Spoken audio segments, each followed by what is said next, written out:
कि स्त्री मुखार धर्म मीमांसः यह सलोती दुरात्मनः। स्त्री के मुख से धर्म की मीमांसा यानी कि व्याख्यान सुनने से गुरु पत्नी गमन और गौ हत्या जैसे पापों को भोगना पड़ता है। ये कोई हम बनावटी बात नहीं कर रहे हैं, ये हमारे शास्त्र में लिखा है। स्त्री मुखात धर्म मीमांसः यह सलोती दुरात्मनः। जो भी व्यक्ति स्त्री के मुख से हमारे वेद शास्त्र की महिमा का गान सुनता है उसे अवश्य दुख भोगना पड़ता है। इसलिए कभी भी कथा करवाएं तो ब्राह्मण बालक हो उसको बुला करके ही कथा करवाएं, और ये नहीं कि ब्राह्मण बालक हो या बालिका हो उसी बुला करके कथा कर लिया जाए ना। जब तक वह ब्राह्मण बालक हो बालिका से तो कतई नहीं सुनना है, क्योंकि जो हमारे शास्त्र अनुमति नहीं देते उसको हम कभी नहीं करते। अगर शास्त्र ने हमारे ऐसा लिखा है कि स्त्री मुखा धर्म मीमांसः यह सलोती दुरात्मनः, तो इसका बहुत से कारण होगा। आप पूरे शास्त्र में कहीं भी उठाकर देख लीजिए कि कोई भी देवी अगर किसी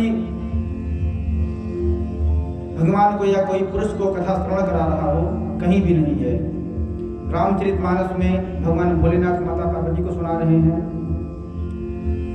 भागवत में भगवान भोले बाबा अमर कथा माता पार्वती को सुना रहे हैं, भगवान विष्णु माता लक्ष्मी को कथा श्रवण करा रहे हैं। लेकिन पूरे कथा में, पूरी लीला में कहीं भी ऐसा नहीं है कि फलानी माता फलानी को कथा सुना रही है।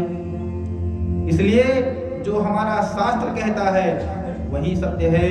कोई भी कार्य आप करिए, चाहे घर का हो, चाहे बाहर का हो, चाहे लौकिक हो, चाहे पारलौकिक हो, जो हमारा शास्त्र आज्ञा दे वही करना चाहिए।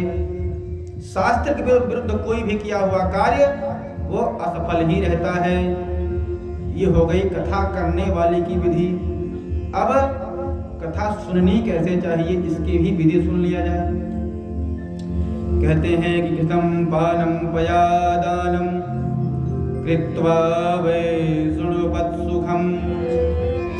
सबसे पहले बताया गया है घृतं पानं पयापानं। पहले तो घी पी के एडजस्टमेंट करिए, अगर घी से भी काम नहीं चल रहा है तो पयापानं दूध पी के कथा श्रवण करिए। कृत्वा वै शृणुवत् सुखम। इन दोनों चीजों से अगर सुख नहीं प्राप्त हो रहा है तो कहते हैं कि फलाहारेण वाभ्या।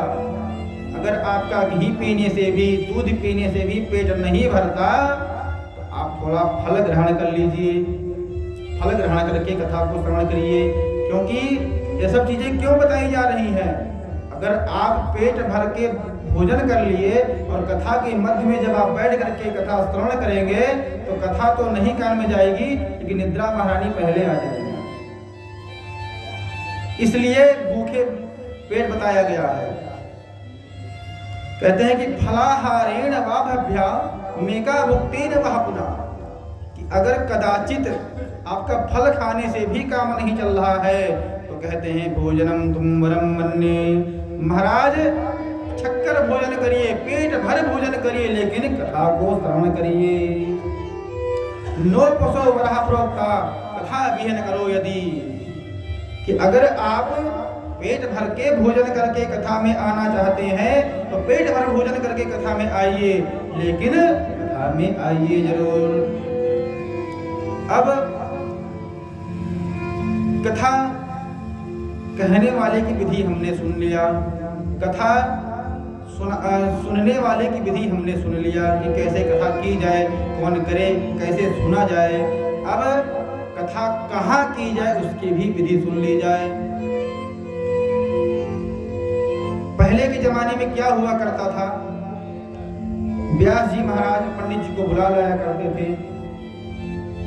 बेचारे अपने घर से पोथी वगैरह लाया करते थे और एक जगह आसन दे दिया जाए, एक या दो व्यक्ति बैठ करके, बहुत पुराने जमाने में घर के एक दो व्यक्ति सुन लिया करते थे। अभी भी वही परंपरा चल रही है, लेकिन उसमें बहुत से प्रकार के बदलाव किए गए हैं, तब जाकर के हमारे भक्तों की, हमारे श्रद्धालुओं की भीड़ इकट्ठा होती है। पहले के जमाने में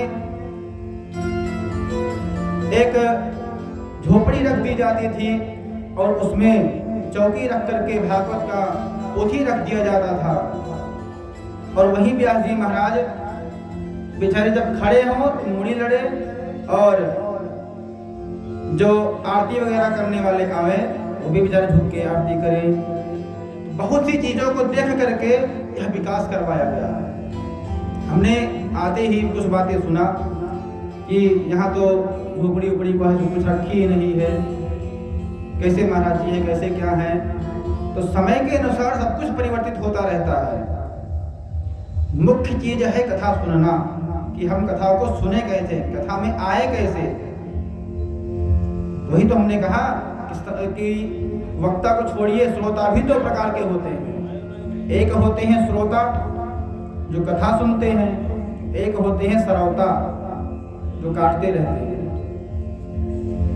वो जब आएंगे तो एक तो आएंगे श्रोता जो कथा सुनेंगे, और दूसरे आएंगे वो कमी निकालेंगे, तो थोड़ा गड़बड़ लगा है, बढ़िया लगाना चाहिए था। ये करने आते हैं बहुत से लोग। तो हमको कथा में कमी नहीं निकालना है, हमको कथा में अपने ध्यान को लगाना है। इस प्रकार